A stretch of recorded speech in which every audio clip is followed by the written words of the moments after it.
Fondation Kouroukan Fouga il y a 3 ans, 3 ans et demi même. C'était juste avant c'était 6 mois avant le sommet Afrique-France de Montpellier. On se posait la question comment est-ce qu'on pourrait réconcilier dans la volonté de communiquer ensemble cette France, cette Europe qui voulait s'adresser à la jeunesse africaine camerounaise. Et on se dit, il y a un préalable, c'est de savoir est-ce que cette jeunesse a envie de s'asseoir autour de la table, autour du feu, pour discuter avec cette France ou cette Europe qu'elle accuse de ne pas lui apporter de solution à ses problèmes.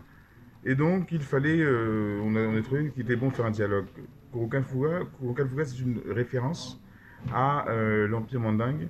C'est Soundiata Keita, alors à la tête d'une assemblée de 13 tribus, qui ont décidé, pour pouvoir construire l'Empire mandingue, le fameux Empire mandingue, le plus grand empire africain qu'a connu le monde, ils ont décidé de s'asseoir et de faire une union pour pouvoir conquérir le monde. Et ils ont fait ça autour d'une charte, la charte de Kouroukan Fouga. C'est des gens qui se détestaient. Alors nous sommes dit, dans le moment ambiant, où on a une défiance de la jeunesse africaine vis-à-vis de l'Europe, de la France, il fallait donc créer une situation de dialogue pour que soit entérinée cette défiance et que les gens disent qu'on ne se parle plus, ou bien que les gens se disent, bon, on pourrait quand même trouver des voies, des moyens, des axes pour lesquels on pourrait se parler. Et on a relancé donc ces conversations avec l'Union européenne et la Team Europe. Bon, déjà à leur demande, ils voulaient avoir un mode de conversation avec les jeunes Camerounais engagés qui sont entrepreneurs, cadres dans les entreprises, étudiants, pour comprendre quelle est vraiment la teneur, le fond, la coloration, la force de leur pensée sur les problèmes, les enjeux qui sont les leurs. Et pour être sûr, en fait, en faisant ça, qu'ils peuvent, quand ils répondent à la situation, quand ils mettent en œuvre des programmes, ils répondent avec un vrai impact et une vraie connaissance, une connaissance améliorée de ce que vivent ces gens-là. D'accord. Et quel rôle joue le Bukavu dans cette dynamique? Nous sommes juste un catalyseur. Nous sommes un pont, comme disait l'ambassadeur tout à l'heure, son excellence l'ambassadeur de l'Union européenne. Nous sommes un pont entre justement ces bailleurs, ces diplomates, ces diplomaties étrangères, la Team Europe, l'Union européenne et la jeunesse camerounaise et peut-être africaine.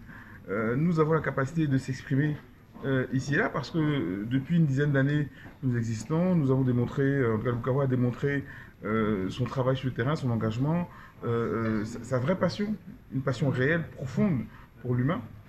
Et nous avons démontré aujourd'hui avec des résultats de plus en plus probants. Et donc, ils ont décidé que ce dialogue qu'on voulait instaurer, cette méthodologie qu'on voulait adopter, était une méthodologie suffisamment carrée et bien structurée pour pouvoir avoir des résultats qu'ils pouvaient considérer dans le cadre de leur réflexion sur le sujet de la coopération entre l'Europe et la jeunesse africaine. Donc, nous, on a lancé...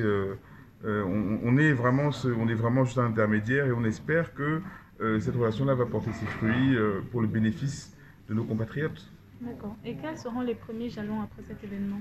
Alors, il y a un engagement de notre part de produire les minutes, les actes de cette rencontre. C'est le premier acte. C'est la première rencontre Convention Kouroukan Fouga avec l'Union européenne. On va donc déjà compiler ce qui est sorti des 6 tables. Les 6 thématiques. Il y avait 6 thématiques, je vous rappelle, hein, comment les axes de coopération de l'Union européenne, jeunesse, entrepreneuriat, innovation, emploi, formation. Il y avait agriculture et sécurité alimentaire, entrepreneuriat féminin et développement durable et développement des capitales en zone en crise. Il y avait 6 belles thématiques, il y avait une dizaine d'experts, en tout cas d'expertise, de vie, d'énergie autour de ces tables-là. 60 personnes qui ont dit de belles choses.